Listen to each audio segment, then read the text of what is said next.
ဒီနေ့ကတော့ Mary ရဲ့ blog လေးပဲဖြစ်ပါတယ်ရေချိုးပြီးတော့ဘာဆက်မလုပ်မလဲဆိုတာကြည့်လိုက်ပါအောင်ရှင်ဒီ blog လေးမှာတင်ပြပေးထားပါတယ်နောက် blog လေးကြောက်လို့ရှိရင်လည်းပြန်ကြည့်အောင်နော်နောက် blog လေးလည်းရှိသေးပါတယ်ဒီနေ့ကတော့ပိုက်စာလို့ဆိုပြီးတော့အင်းနာရေးနေလာပို့ထားတယ်ကန်ကြီးပေါ့နော်ပြောမှဆိုအဲ့ဒါအရင်အားရှိရပေါ့နော်အဲ့တော့တောက်မယ်ပိုက်စာနဲ့တော့ပါပဲအရင်မိုင်းလိုက်တာ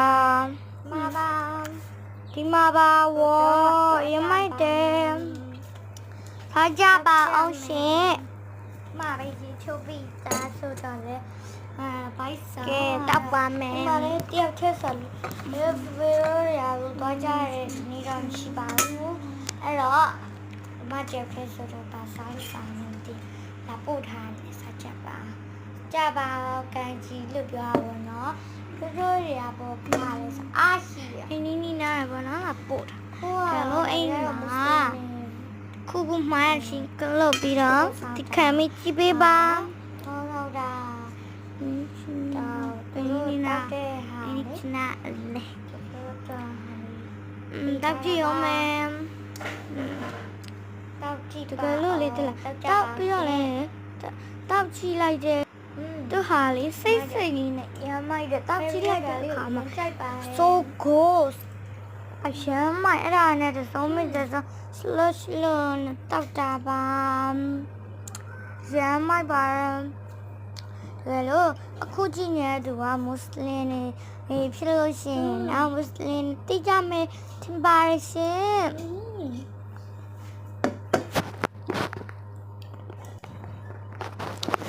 ရန်ကိုမိုက်တာမိုင်းရမိုင်းကြည့်ပြင်းနေနေတာပဲကုံတော့မယ်ဆိုတော့ပါထားလိုက်ပါတော့မယ်တောက်တော့ပါဘူးဆိုပြီးတော့တောက်လိုက်ပါတယ်သုံးလောက်တော့သုံးလောက်တော့တောက်လိုက်ပါရှင်ထားလိုက်ပါအောင်မယ်ကဲထားပြီးတော့ဒီမှာဘာဆက်လုပ်နေတာဒီပိထားအောင်တော့ဆောင်းနေတော့အုပ်ပြီးပါပြီ